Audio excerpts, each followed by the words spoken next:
আসসালামু আলাইকুম everyone, good morning, শুভ সকাল। কি অবস্থা, কেমন আছো? আজকে তোমাদের সাথে ব্লগে শেয়ার করব আজকের রান্না আর রুম গোছাতে গিয়ে আমার সাথে কি হয়েছে, সেটাই থাকবে আজকের ভিডিওতে। তাই তো দেখতে পাচ্ছ, আমি তো রুম গুছিয়ে নিয়েছি। যখন আমি রুম গুছাবো তখন আমার মেয়েকে বলেছিলাম একটু নিয়ে দূরে যেয়ে বসো। সে দেখো মোবাইল দেখতেছে আর কতটা দূরে গিয়ে বসে বসে মোবাইল চালাচ্ছে। ওর চোখে কিন্তু ঘুম, এখনো দাঁত ব্রাশ করেনি। যাই হোক, আমি রুম গুছিয়ে ফেলেছি। দেখো, আমার রুম তো গুছানো শেষ। এখন তোমাদেরকে নিয়ে যাব কিচেনে। সকালবেলা ঘুম থেকে ওঠার পরেই কারেন্ট চলে গেছে, আর এখানে তো প্রচুর পরিমাণে কারেন্ট চলে যায়। সেজন্য রাইস কুকারে ভাত বসিয়ে রেখেছি। অনেকে ভাবতে পারো যে ডিমগুলা ভাতের উপরে কি জন্য দিয়েছি, যে রাইস কুকারে এক্সট্রা পাত্র থাকে ওইটাতে ডিম সিদ্ধ দিতে পারতাম।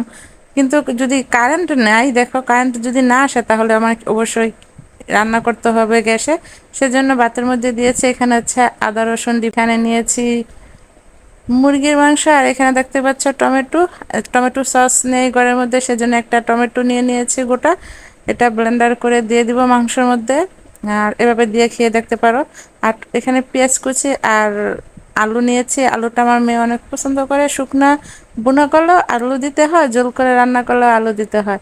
আর রান্না তো তোমরা সবাই জানো। তো আজকে যেহেতু সকালে কারেন্ট চলে গেছে, অনেকটা গরম লাগতেছে, সেজন্য একটাই তরকারি নিয়েছি। আর এখানে আছে কলার মোচা, এটা পরিষ্কার করে রেখে দিব, সিদ্ধ করে ব্লেন্ডার করে ডিপে সংরক্ষণ করে রাখবো। চিংড়ি মাছ ঘরে আনার পর এটা রান্না করব।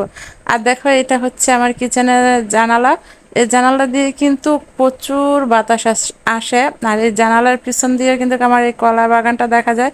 এর আগের ভিডিও তো তোমরা অবশ্যই দেখেছো যে আমি অনেকগুলো কলার ছবি দিয়েছিলাম, ভিডিও করেছিলাম, ব্লগ। তো এটাই ছিল সেই কলার বাগানটা। আর আমার যতটুকু বাড়ি, পুরো পিছনে পুকুরের পাড়টা কিন্তু কলা গাছ দিয়ে ভরা। তো আজকে দুপুরে এটা রান্না। আর এখানে হচ্ছে গিয়ে আমার রেকটা রেখেছি একদম কাছে, হাতের কাছে। চুলা থেকে হাত বাড়ালেই কিন্তু আমি মরিচ, হলুদ, লবণ, মশলা, তেল সব কিছু হাতের কাছে পেয়ে যাই। এটা বেসিনের সাথে এভাবে রেখেছি, যখন যা কিছু প্রয়োজন হয় সব কিছু এখান থেকে এইখান থেকে দাঁড়িয়ে কিন্তু হাত বাড়ালেই হাতের কাছে হলুদ, মরিচ সব কিছু পেয়ে যায়। আর এটা হচ্ছে বেসিন। আর দোয়াদাই করার জন্য কিন্তু খুবই সুবিধা এখানে। যে আর ওইটা হচ্ছে আমার রান্নার সময় হাত মোছার জন্য গামছাটা রেখেছি, কারণ পানি সহ যদি রান্না করে তেল ছিটে গায়ে আসে, সেজন্য ঘন ঘন আমার হাত মুছতে হয়। জানি না এরকম কার কার হয়। তো ওই গামছাটা এক্সট্রা আমার রান্নার সময় কোমরে বেঁধে রাখি, এটার মধ্যে আমি হাত মুছি যাতে জামা নষ্ট না হয়। আর কি, এই তো আজকে দুপুরের আয়োজন এতটুকুই করব। তো আজকে ভিডিওটা কেমন লেগেছে অবশ্যই কমেন্ট করে জানাবা। আর প্রতিদিন কি কি রান্না হয়, রান্না তো সবাই পারো, সেজন্য আমি কি রান্না করি, কি দিয়ে কি রান্না করি, সেটাই তোমাদের সাথে শেয়ার করতে চলে আসি।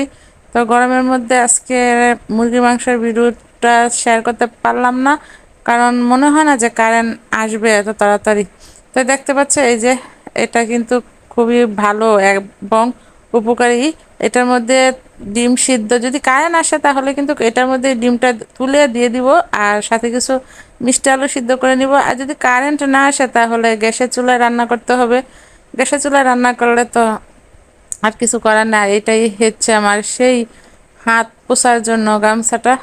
আহ, যেহেতু ব্লগ ভিডিও করি, তোমাদের সাথে রান্না A to Z সব কিছু শেয়ার করার চেষ্টা করি, কারণ অনেকের মনে কৌতূহল থাকে যে এভাবে ভিডিও করছে, এখানে গামছা কি জন্য, এখানে এটা কি জন্য, এটা এখানে কি জন্য। পিছনে একটা মগ দেখতেছো, ওইটাতে পানি রাখছি। কারণ তরকারিতে যখন হলুদ মরিচ তেলে দেই তখন একটু পানি দিতে হয় কষানোর জন্য। সেই পানিটা ওই মগটার মধ্যে রেখে দিয়েছি। আর হলুদ মরিচ তো যখন রান্না করব তখন নিয়েই নিব।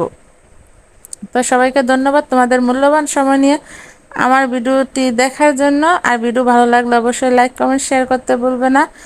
আজকে এই পর্যন্তই, তোমাদের মাঝ থেকে বিদায় নিলাম। আবার তোমাদের সাথে দেখা হবে আগামীকাল কোনো একটা নতুন ব্লগ ভিডিওতে।